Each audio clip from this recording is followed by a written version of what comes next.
Gall bladder से ये gall bladder bile को स्टोर करता है, और जब स्मॉल इंटेस्टाइन में फूड के लिए नीड होती है हमें बाइल की, तो गॉल ब्लैडर जितना चाहिए होता है उतना दे देता है। ठीक है।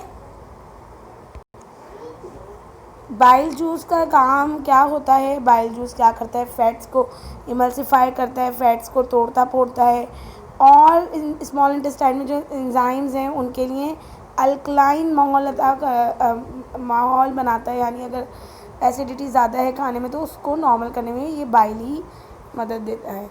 यही वजह है जिनका पित्ता निकल जाता है यानी उनके अंदर बाइल जूस जो स्टोर नहीं हो रहा होता, जिनका गॉल ब्लैडर निकल जाता है किसी प्रॉब्लम की वजह से, उनका बाइल जूस स्टोर नहीं हो रहा था, यानी लीवर जब जब बना रहा है वो हाथ के हाथ स्मॉल इंटेस्टाइन में आता जा रहा है, जबकि जब ज़रूरत नहीं है, जब भी वो बाइल जूस आ रहा है और फिर ज़रूरत के वक्त इतना नहीं बाइल जूस आ रहा जितना चाहिए, तो जिनका गॉल ब्लैडर नहीं होता फिर उन्हें सॉरी उन्हें फैट्स को डाइजेस्ट करने में बहुत प्रॉब्लम होती है। अच्छा, अब ये फैट्स तो डाइजेस्ट हो गए, ठीक है, फैट्स इमल्सिफाई हो गए, उनकी तोड़ फोड़ हो गई, लार्ज मॉलिक्यूल स्मॉल मॉलिक्यूल्स में कन्वर्ट हो गए।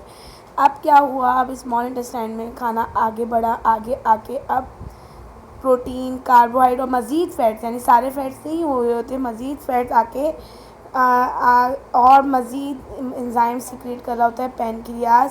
3 तरह के मज़ीद एंजाइम सिक्रेट कर रहा होता है जिससे प्रोटीन, कार्बोहाइड्रेट्स और फैट्स डाइजेस्ट होते हैं। ठीक है। पैनक्रियाज क्या होता है?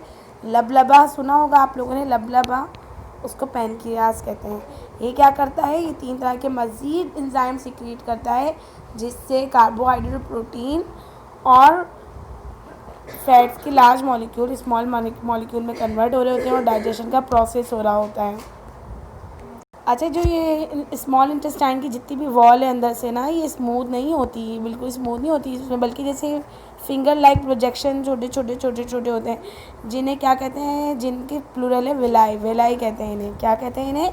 वेलाई कहते हैं। स्मॉल इंटेस्टाइन के अंदर होते हैं ये, और पूरी स्मॉल इंटेस्टाइन की वॉल अंदर की साइड से ऐसे ही होती है। ये वेलाई क्या करते हैं? लार्ज एरिया प्रोवाइड करते हैं आगे स्मॉल इंटेस्टाइन में खाना जब बढ़ता है और फिर एब्जॉर्ब होना शुरू होता है ब्लड कैपिलरीज के अंदर, तो ये लार्ज एरिया ये फिंगर लाइक प्रोजेक्शन प्रोवाइड कर रही होती हैं। इन सब में बारी बारी ब्लड कैपिलरीज मौजूद होती हैं जिनमें डाइजेस्ट हुआ हमारा खाना, जो हमारे प्रोटीन, कार्ब्स, फैट्स हजम होकर आ गए हैं, वो इसमें ब्लड के अंदर डाइजेस्ट होना शुरू हो जाते हैं।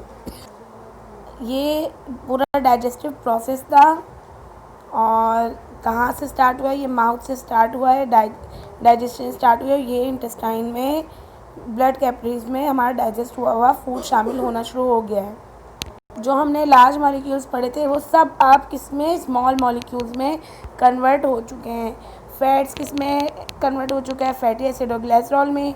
प्रोटीन कन्वर्ट हो चुके हैं अमाइनो एसिड में। स्टार्च कन्वर्ट हो चुका है माल्टोज में। ठीक है, ये हो गया। अब एब्जॉर्प्शन होनी है। क्या होनी है? अब इस हज़म हुए स्मॉल मॉलिक्यूल्स को ब्लड में शामिल होना है, और किसका क्या फंक्शन है? अब हम एब्जॉर्प्शन पढ़ते हैं। अब हमारा स्मॉल मॉलिक्यूल जितने भी थे वो तमाम ही डाइजेस्ट हुआ फूड स्मॉल इंटेस्टाइन में ही एब्जॉर्ब होना शुरू होता है। ठीक है, हमारे ब्लड सिस्टम में एब्जॉर्ब होना शुरू हो जाता है। अच्छा, इस सारे काम को अब कंट्रोल कौन करता है? इस ट्रांसपोर्टेशन को, कि अब ये डाइजेस्ट हुआ फूड पूरी बॉडी तक जाए, इसको कंट्रोल कौन करता है? इसको लीवर कंट्रोल करता है हमारा, यानी जिगर। वही लीवर जो बाइल जूस बना रहा था, वो उसी मैंने बताया था उस वक्त आपको कि इसके और भी फंक्शन हैं, तो उसका ये फंक्शन भी है कि वो डाइजेस्ट हुआ फूड जो है वो किसको कहाँ तक पहुँचाना है, ये भी कंट्रोल करता है।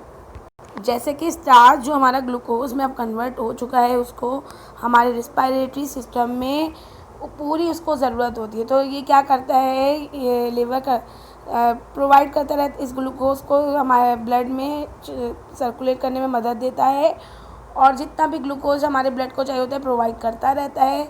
और अगर हमारी बॉडी में ज़्यादा अमाउंट में ग्लूकोज आ चुका है जितने की ज़रूरत नहीं है, तो यही लीवर उस ग्लूकोज को कन्वर्ट कर देगा ग्लाइकोजिन में। ग्लाइकोजिन क्या है? ये इनसॉल्युबल फॉर्म है, ये ब्लड में डिज़ोल्व नहीं होती, इसको स्टोर कर लेते हैं, और जब मज़ीद ग्लूकोज की हमारी बॉडी को ज़रूरत होती है तो ये वापस इस ग्लाइकोजन को कन्वर्ट करता है वापस ग्लूकोज में। समझ में आया क्या करा इसने ग्लूकोज के साथ? जो डाइजेस्ट हुआ फूड में से हमारे पास ग्लूकोज आया है उसको ब्लड को देना, और क्योंकि ग्लूकोज की ज़रूरत रिस्पायरेशन के प्रोसेस में ज़रूरत होती है, उसको ब्लड में शामिल करना, और जो एक्स्ट्रा ग्लूकोज है उसे ग्लाइकोजन में कन्वर्ट कर देना, और जब फिर ज़रूरत हो, नीड हो, उस ग्लाइकोजन को वापस ग्लूकोज में कन्वर्ट करना। इस सब कंट्रोल कौन कर रहा है? लिवर कंट्रोल कर रहा है। और अगर हम बहुत ज़्यादा अमाउंट में कार्बोहाइड्रेट, एक्सेस कार्बोहाइड्रेट यूज़ कर लेते हैं, हम ज़्यादा रोटी चावल आलू ज़्यादा अमाउंट में खाते हैं, तो फिर क्योंकि बॉडी को नीड भी नहीं है, इतना ग्लूकोज चाहिए ही नहीं, और ज़्यादा अमाउंट में आ रहा है, तो सबका सब ग्लूकोज ग्लाइकोजन में नहीं कन्वर्ट होता, बल्कि ये अपनी अनडाइजेस्ट फॉर्म में कार्बोहाइड्रेट में ही कन्वर्ट हो जाता है। किस में? फैट्स में कन्वर्ट हो जाता है। किस में? कार्बोहाइड्रेट चेंज हो जाता है फैट्स में, और फिर वो हमारी बॉडी में मज़ीद आगे कोई फुकदान ना आए। हमारी बॉडी में नेचुरली ये सिस्टम मौजूद होता है कि कोई बुरान ना आ जाए। जब से हमने सेविंग करके रख लेते हैं, यही सिस्टम हमारी बॉडी में होता है, वो उस कार्बोहाइड्रेट को आगे के लिए फैट्स की सूरत में स्टोर करके रख लेता है। और अगर ये फैट्स की सूरत में स्टोर होता रहे तो आप ओबेसिटी की तरफ यानी मोटापे की तरफ जाने लगते हैं।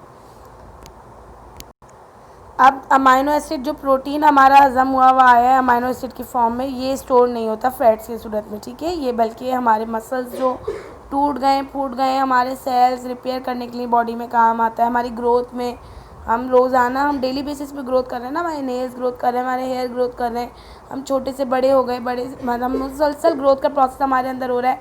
पुराने सेल डेड हो रहे हैं और न्यू सेल रेगुलर बेसिस पे बन रहे हैं। ये सारा प्रोसेस अमाइनो एसिड्स की वजह से हो रहा है।